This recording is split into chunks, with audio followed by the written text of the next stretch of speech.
Please मला माफ करा. ठरलं तर मग मालिकेच्या आजच्या जबरदस्त भागामध्ये रविराज हा सुभेदारांच्या घरी आलेला आहे आणि त्याने तिथे प्रियाला पाहिलं आहे. प्रियाला पाहून रविराजच्या तळपायाच्या मस्तकात गेलेली असते. रविराज म्हणला आहे, तुम्ही या पोरीला घरामध्ये ठेवून खूप मोठी चूक केली आहे.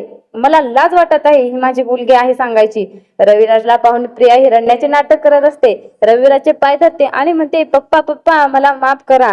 प्रियाला माफ करायचं दूरच रविराज म्हणतो, प्रताप या मुलीला तुम्ही लवकरात लवकर घराच्या बाहेर काढा, नाहीतर सुभेदार कुटुंबावर असेच संकट येत राहतील. प्रियाला वाटत आहे की रविराज तिच्या नाटकाला बळी पडेल, पण तसं न होता रविराजने प्रियाकडे पाठ फिरवली आहे.